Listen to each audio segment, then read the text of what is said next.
سڵاو لە بینەران دیاردەیەکی ناشرین بڵاو بۆ تۆ بە تایبەتی لە کوردەکانی بەریتانیا ئافرەتی خواردتەمەن 18 ساڵ هاتی نەکەن و ئەگیرێن بۆ زانیاری زیاتر هاتوومەتە لای زۆر بەڕێز کاکە حاجی ئارام ئەویش بۆ ئێوە قسەی هەیە. قسەکردن و چاتکردن و گۆڕینەوەی وێنە لەگەڵ منداڵی خوار 16 ساڵ نایاساییە و سزای توندی بەدوادادێ. بۆستە لە قسەکردن لەگەڵ منداڵی خوار 16 ساڵ. داخەوە ئەو دیاردەیەک ئەیبینین کە نەک گەنجەکان ئەبینین هەموو جیلەکانی کۆمەڵگەی تێدایە، بەڵام بەداخەوە بۆ ئێمە کە گەنجەکانمان تووشە بن و زیاترش ئەو گەنجانەی کە تازە هاتوونەتە ئەم وڵاتە لەوانەیە لە یاسا و ڕیاسای ئەم وڵاتە شارەزانە بن. ئەم یاسایە خواری تەمەن 18 ساڵ ینی بەڕاستی هێڵێکی سوورە کە نابێ ببەزێنرێ.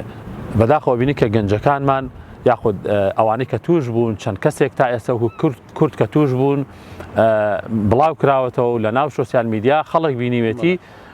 ئەو کەسانن کە چاتینیان کردووە، ئایا بە چاتین بێ، ئایا بە ڕسم گۆڕینەوە بێ، ئایا بە قسەکردن بێ بە تەلەفۆن لەگەڵ کچێکی تەمەن خوار 18 ساڵ و ئەویش کۆمەڵی خەڵک هەن ئەتوانم بڵم کە بە پلان ئەم ئیشە ئەکەن. گەنجەکان دێنن ئەو کچانەی خۆیان کە خوار تەمەن 18 ساڵن قسەیان پێ ئەەکەن لەگەڵ خەڵکی ترا لەگەڵ پیاوی ترا وەکو داوێک ئەینێنەوە بۆیان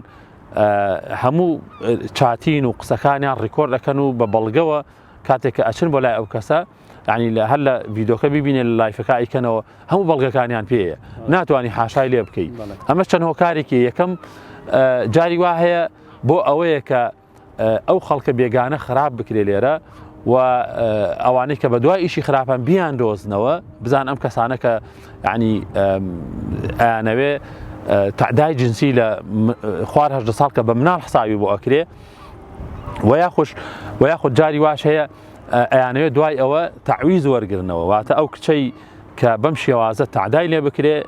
لە ڕووی یاسای ئەم وڵاتەوە داوا کات و کە تەعویزی بۆ ئەکرێتەوە کۆمەڵی پارە وەرگێ لە بریو کە تعدای لێکراوە. واتە بار هۆکارێک هەبێ بەڕاستی لای ئێمە نابێت تخنی بکەویت. ئێمە هەر بابەتێک کە شەرعی خوای پەروەردگار حرامی کردبێ حکمەتەکە لەوایە کە سەلامەتی خۆت و دەوروبەرەکەتی تێدایە. ئەگەر سنوورەکەت بەزان بەڕاستی زەرەرۆمەندی بۆ خۆت و بۆ دەوروبەرەکەش تێدایە. جا بزانن بابەتی جنسی لە ڕێگەی مەشروعەوە نەبێ لە ڕێگەی شەرعیەوە نەبێ حرامە. زینا حرامە و ئەگەر نەشگا بە زینا ئەو قسە و باس و بابەتەی چاتین و ئەو بابەتانی کە ئەکرێ لەگەڵ ئەم کچانەیە بەڕاستی ڕێگە پێدراونی و حرامە و یاسای ئەم وڵات زۆر توندە لەسەری ئەکرێت بە تایبەتی خوار تەمەن 18 ساڵ تەنانەت سەروی 18 ساڵیش جاری وا هەیە کە مەمارسەی جنسیەکەوێتە بینیانەوە یعنی ئەم کەسە بۆی هەیە تا چەند مانگێ دوای ئەوەش بێ شکات لەم کەسە بکا بڵێ ئەو کەسە ڕێیپی کردوماتە بە زۆر تعدای جنسی لێ کردووم. ئەمە بەڕاستی حاڵەتی زۆر خراپە یعنی خۆتان بپارێزن گەنجەکان ئەوەی کە توانای هەیە ژن بێنێ ئەوەی کە توانانی خۆی بپارێزێ هەتاوەکو ئەکا بە قۆناغ و مەرحەلەیە کە بتوانێت ژن بێنێ ئەگینا بەڕاستی فەزح حەبی لە ناو خەڵکی ئەم مجتەمەعەدا و ئەو جا تووشی سجن و حکم و بەڕاستی تۆ کۆمەڵێک کێشە و مەشاکیل لەبیتەوە و ئەو جا بزانە تۆ ڤیدۆی وایە ئێمە بینیومان نزیک 70-80 هزار کەس بینیوێتی کەی تۆ لە ناو 70-80 هزار کەسە فەزح حەبی ناشرین ئەبی ناوت ئەزڕێ بەریتانیا هەم لە کوردستانیش بەڵێ ئەوەی کە لە بەریتانیا ئەوە خەڵک بینیوێتی لە زۆربەی تەواوی دنیا خەڵک ئەیبینێ و بزانە تۆ ئەگەر کەسوکاری خۆت ئەو ڤیدۆیی تۆ ببینێ کە تۆ لەگەڵ ئافرەتێکی مناڵا ویستوتە کە مەمارسەی جنسی لەگەڵ بکەیت ئایا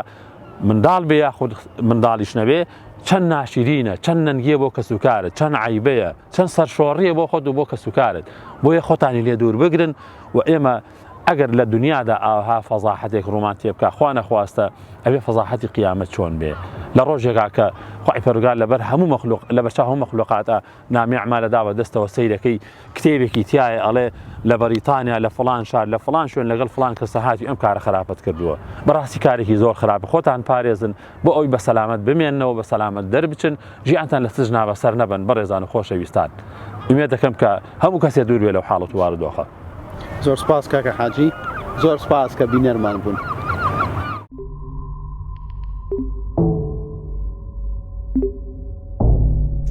قسەکردن و چاتکردن و گۆڕینەوەی وێنە لەگەڵ منداڵی خوار 16 ساڵ نایاساییە و سزای توندی بەدوادادێ بۆستە لە قسەکردن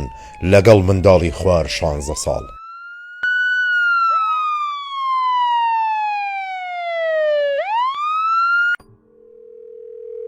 Stop It Now helpline. Your call is confidential.